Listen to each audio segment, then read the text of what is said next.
What's up, everybody? Welcome to Move the Sticks. DJ Buck with you. Buck, how you doing, man? Look, DJ, I'm really excited. I'm really excited because we got one of our favorites on, Mario Cristobal, coach from the U, is going to join us. And so I'm excited about that because I love talking to coaches before big games because it takes me all the way back to back when I was in high school and college about to play in big rivalry games. Yeah, they've got a big one. In terms of the rivalry, yes, Florida State, Miami does not get bigger than that. However, Florida State is a train wreck this year. They are 1-6, just completely fell apart after a fantastic season last year. But I know from just my small-time college experience, and it is true, you throw out the records in rivalry games. Did you ever have a rivalry game where you were significantly better or worse than a team and it went the other way? Oh, let's see. Sometimes I'm trying to think, is there anybody that beat us that we were worse? Like Duke, NC State, I'm trying to think They of were who else. so it's funny. So my freshman year, we lost to Duke 41-0. And then we were terrible. We were 1-10. We were 1-10 in the infamous scoreboard game. So Steve Spurrier, and only the way that Steve Spurrier can do it. They won the ACC that year. It was his last year at Duke before he took the Florida job. I mean, they are donkey kicking us, to the point where they put a backup tight end in to kick a PAT. Wow. After the game where everyone is supposed to walk across and shake hands and exchange pleasantries, they don't shake our hand. In the old Kenan Stadium, there used to be a scoreboard in the far corner, like field level. Yeah. They go and take their celebratory ACC championship photo. Wow. Under our scoreboard. Oh, man. Gosh, dang, coach. So when it comes to rivalry games, anything goes. What happened the next year when he left? I think we beat them. Like North Carolina might have beat them. It was like a 17 out of 18-year run. Yeah, where Carolina just dominated them. But I'll never forget that. That left impression. So rivalry games. So when we talk to Mario and we're talking about Miami and taking on Florida State, throw the records out. Miami cares. They could care less about Florida State struggling. The celebration, if they beat them, is going to be the same. Well, yeah. And look, those are like my memories, as someone who grew up, I graduated high school in 96. So like those Miami Florida State games, that's my fandom. That's my youth right there. I wore 17 because of Charlie Ward. I won't tell Coach Cristobal that, but like just watching those teams, man, those battles were epic. Oh man, I didn't know that you wore that because of Charlie. Oh, I was Charlie Ward. That was my guy. I haven't played against them and haven't played against those Florida State teams. They were different, and he was unbelievable. But DJ, you talk about it. Like even being in college during that time, after your game, you still went to the dorm room and turned on the Miami Florida State. Yeah, you still turned it on to see what was going to happen. And look, at those times, those two programs were rock star programs. The stars that played there, the way they acted and carried themselves, like everyone wanted the swagger that Florida State and Miami have. So to talk to Coach Cristobal about how he's brought the U back, it's going to be exciting. By the way, that was my favorite thing about college football when I got to Northeast Louisiana and just having played at a small high school. And then we go in our first like big road game at SEC team, I don't know, Arkansas or whatever. But I just remember we had the bus, so we'd go walk back to the bus and they had pizzas. And I went to open up the pizza to like take a slice. They're like, no, like gave me the whole box. I'm like, what? They're like, yeah, everybody on the team get your own pizza for the bus ride home. Yeah. Like, this is amazing. I think about how much these guys have now. And I'm sitting here going like, man, I get my own pizza. Oh, and they had like 6 packs of soda. So it was like Sprite, Coke. Oh yeah, you loaded up pizza and a 6-pack to go on for the bus ride. I was like, I don't know how healthy this is, but I thought I died and gone to heaven. I had redshirt. I didn't have to play. I wasn't sore. Nothing. Oh, this is free food, man. I don't care what anyone says. I love the NFL, but there's nothing like the pageantry of college football and those rivalry games. And DJ, even as an old scout, like sometimes you request a credential. Yeah, you want to see some players, but sometimes you just want to be in the building when it's a big game because that energy is electric. I saw Alabama and LSU play one time, and I was like, man, this is bananas. Just the electricity of playing in a big game and the environment and all that. Like, I just love it. And so no matter what the records are, it's still going to be like yesteryear when Florida State and Miami matches up. Yeah, it's a big game, and we are excited for our next guest. He is the head coach at the University of Miami, and was kind enough to carve out some time for us today in the rivalry game week. So we appreciate it. And here's our chat with Mario Cristobal. All right, Buck, excited to have Coach with us. Coach, thank you so much. I know it's a crazy week. It's a big week. It's a rivalry game. We appreciate your time. What is it? What are the juices like in the building right now when you got a big game? Oh, it's absolutely insane. I mean, anytime teams get together, I mean, heck, I remember being out on this practice field back in the day with some of those, really great players. I was an average player, but I was surrounded by some unbelievable players. And no, it's a different level of just energy, juice, passion, emotion, hatred, in a competitive way, in a football way. But it's what it's supposed to be, and it's led to a really great week of preparation. Coach, you played in the at Miami during the heyday and bringing it back. Your guys come to Miami to play in these kinds of games, right? They come to play in big games. How do you sell that when you're recruiting players about, look, you come to Miami to play in the biggest games, to be on the biggest and brightest stages? Well, I think the first thing we had to do was just get right to work and start putting together a roster and a coaching staff and infrastructure that screams Miami. And when I say that, I'm talking about the standard that we all know Miami was and should always be. So I think we've done a lot of work and we've made a lot of progress, and that kind of sells itself. But we have a lot of alumni in the building, a lot of guys that actually bled it orange and green all day, every day.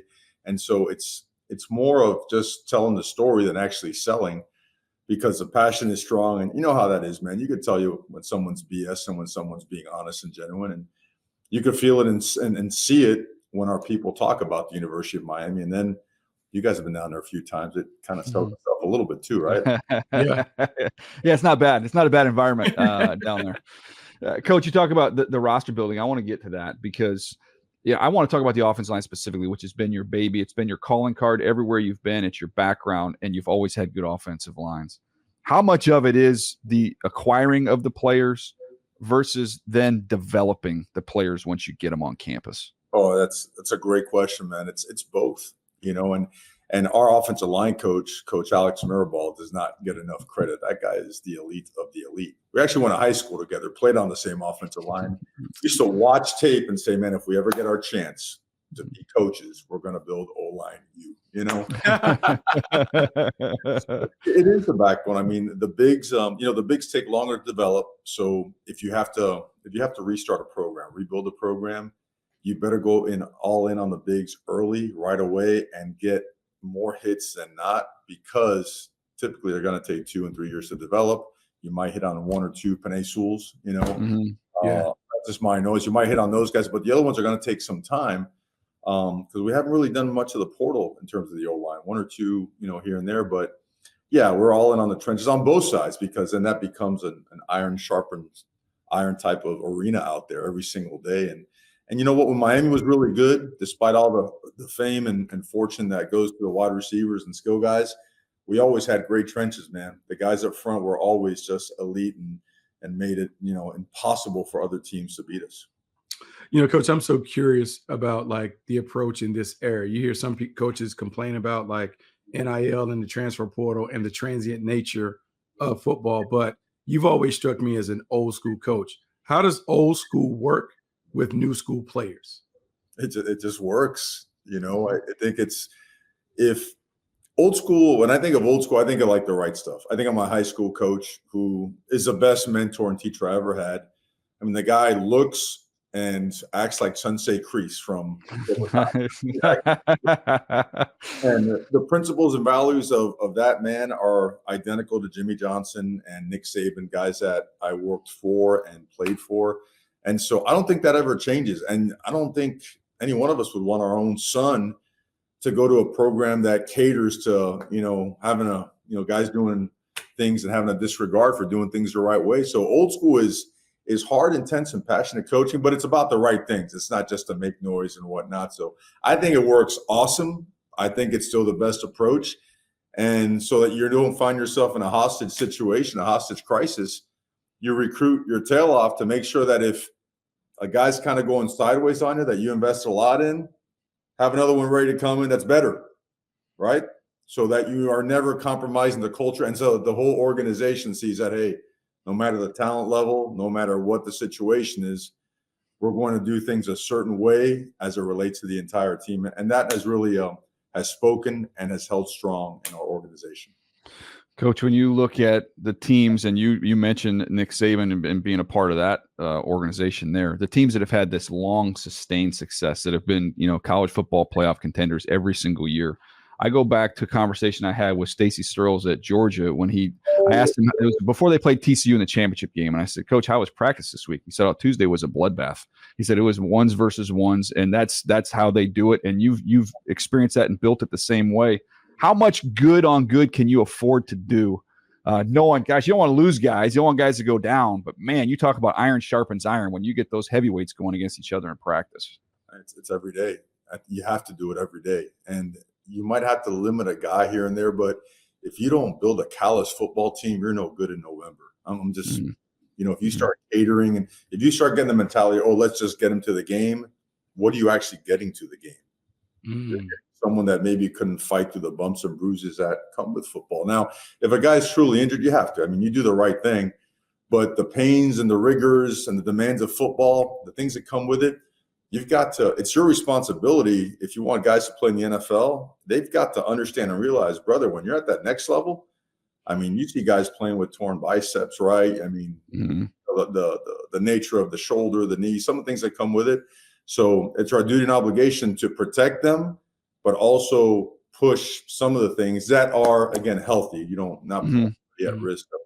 I know that answers the question, but no, good on good. You got to do it, man. You have to do it. The amount of juice that it brings to practice, the way guys get better. You just, you say, hey, man, don't dive for a ball, man. It gets a little bit out of hand. And sometimes it does look like the WWE. It's like, Macho Man and then Stone Cold. But I don't think you could have it any other way. And I think all the guys that you mentioned, they always had it that way. Coach, you've been fortunate to be around really good quarterbacks, like franchise quarterback up in Oregon and Justin Herbert. You have a really good one in Cam Ward. Before we talk about them specifically, for you, when you're recruiting, what are some of the traits that you look for in an elite or a franchise quarterback at your level? He's got to have the mindset of an elite linebacker. He's got to be a real tough, smart, diligent alpha is what we're looking for. I mean, the best, Cam Ward he's really one of a kind. He really is. And you watch his ability and some of the things that he does, his talent level it's just unique, but people don't get to see this guy behind the scenes. And when they do, when they get a chance to actually feel it and see it, they're going to see that this guy is truly one of a kind with all the intangibles as well. This guy, man, he demands it of himself, but there is no flinch and no hesitation when he's got to demand it from his teammates. And it started early. The moment he got to campus, he didn't wait long, but he proved it with his performance in practice. So we look for that. Obviously, all the other stuff everybody else looks for, but the guy's got to be a dog, man. I mean, I don't think you could treat that guy like a China doll, like Bill Belichick, Coach Belichick, would speak about all the time. There's no, what do they call that? They call it the golden, what do you call it? But a China doll. He didn't have any. There's no golden spoon there either. Exactly. Coach, when we were trying to get guys, we're talking to players as we're going through the draft. No sacred cows. He said no sacred cows. There you go. Here we go. Sacred cows. There we go. Thank you. That's it. Now it came to you. The one of the last things I want to hit you on, Coach, is when you look at teams and how they're built, and you think about the guys that love football, and we talk about that in the draft every year. We're looking at guys. We're trying to do our homework and going back to our scouting days when you go on visits and you're talking with everybody in the building, and it's a challenge for us at the NFL level to find out how these guys are wired and how much they are passionate about it. How the heck are you guys able to figure that out with a high school kid? It's, in the words of my O-line coach here, Art Kehoe, who's actually visiting this weekend. We flew him in, complete maniac. He used to call recruiting the most imperfect science in the world. And I think as coaches, when we're on the road, we fail to seek out trusted resources, coaches, people in the community that have been around some of these players since they've been knee high and can tell you everything about them, because when the streets talk, certain parts of the street, they can give you the 411 on just about everybody. and you better listen to them because they really do know. And then that grants the opportunity to expand your research and some of the recon you do on guys. But brother, that part of it, I mean, you got to dig deep, and it has become like the biggest hit or miss factor as it relates to the guys that you signed, as it relates to recruiting. You've got to find the guy that's knocking out the park on intangibles, because it's getting harder and more competitive. There's money involved now. There's it's not even third parties. It's third, fourth, and fifth parties now involved. And so you better have someone that either has a great, circle of people and support system, and that is really locked in and wired the right way. I want to ask you a quick follow-up on that, because we're all of similar age, and when we were coming through the process, I felt like recruiting started your junior age. Come on. Yes. What do you got? I graduated college 2000. Bucky's older than me. What were you, Buck? Yeah, I'm older. I'm 94. Okay. All right. You're still younger, but go ahead. Coach, you look better than we do. 89, 94. Coach, we're right there. Yeah, we're not far away. But Coach, you go through that process. Like, I felt like recruiting, it was like your junior year when that started heating up. And now it feels like, man, when do you have to start doing work on these kids? Like, how young do you have to be paying attention and talking to those sources and those resources around these kids? Yeah, but remember, it's a lot different now too, because like when we were in college, tell me if we don't share the same experience. The day you report for running, like your running test, I mean, half the guys came in with construction belts, another guy with a 2-5 encyclopedias or knives, right? Oh yeah. School, you had to have a summer job, and you ate a hot dog and a ho-ho and walked out there, ran 4 yeah. started practice the next day. Now these guys have like trainers since they're 7, 8, 9, 10 years old. So their development is accelerated. So how early is early enough? When you spot one and you see those just elite traits and elite, specs, I don't think you hesitate. You do your homework, but you get on it quickly, because it is getting accelerated more and more. Coach, I got to ask you this, and I'm going to ask you this from a high school coach who's trying to figure out how to deal with high standards and expectations and falling short of those. So when you jumped in Miami, there was a lot of optimism that, hey, you're going to turn around, it's going to happen right away.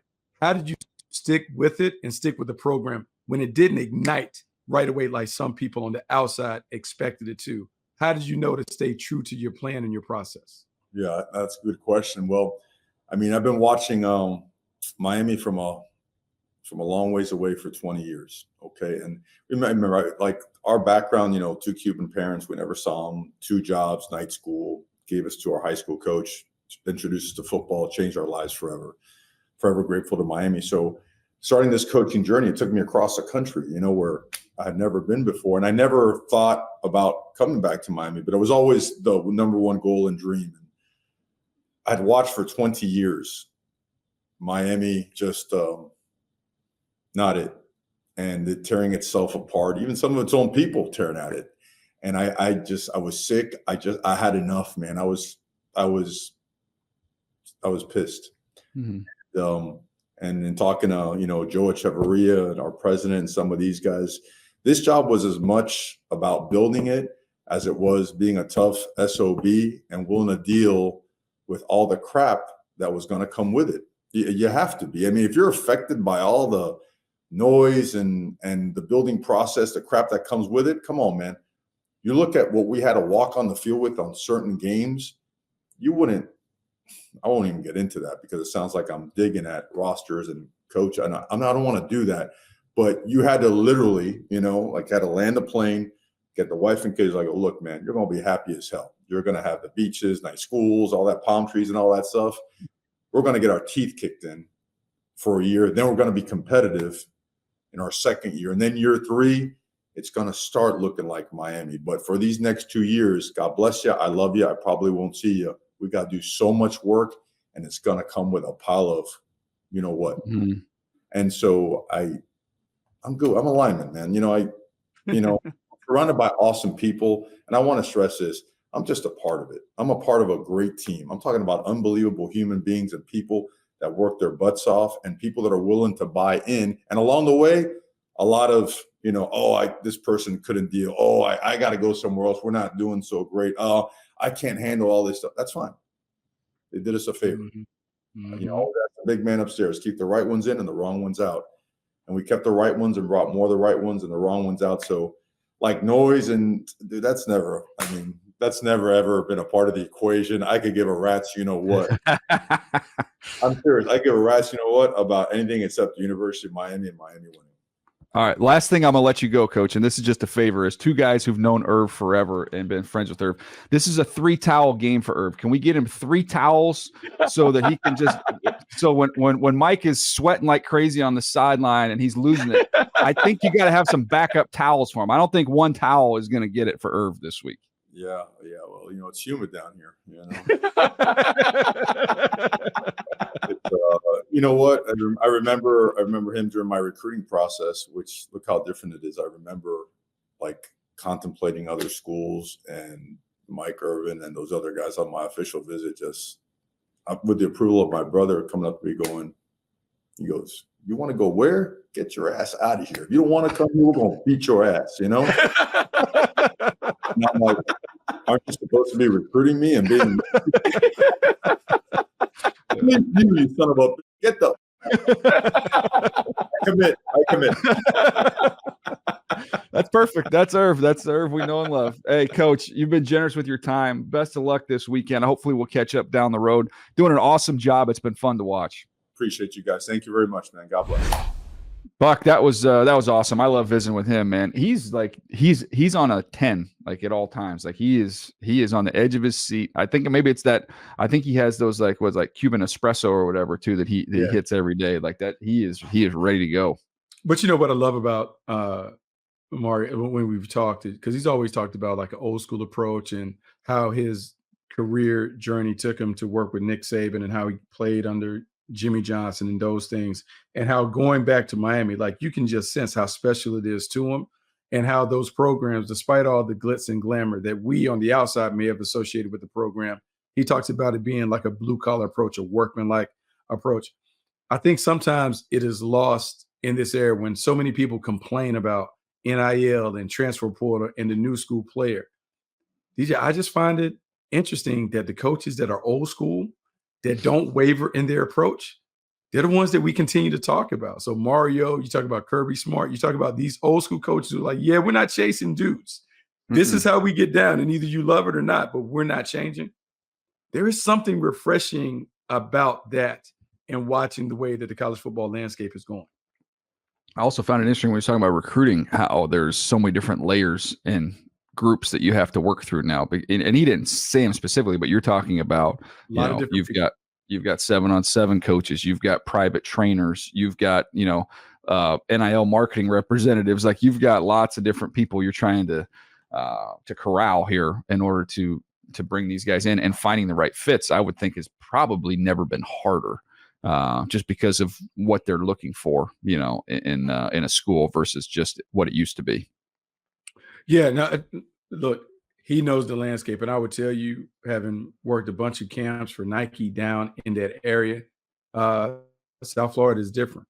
And it's not only who you know, but who knows other people and all of these other relationships. But he appears undaunted by it. Obviously, having been down there, having played down there, he certainly knows the landscape. But yeah, recruiting is definitely different in this landscape. No doubt. All right. Anything else you want to add before we jump out of here, Buck? No, man, it's fun, man. I love when we are able to get coaches this time of year as it's escalating, because, look, I will say this, there's more energy and excitement about the college football playoff. There are more teams and more names that we can throw around. That means you and I get to do more interviews with all kinds of coaches, different perspectives on how to build a juggernaut in today's game. Yeah, we will. We'll continue to get more guests coming here over the next few weeks. Excited for you guys to hear who we have coming on the show. So appreciate you guys hanging with us. We will see you next time right here on Move the Sticks.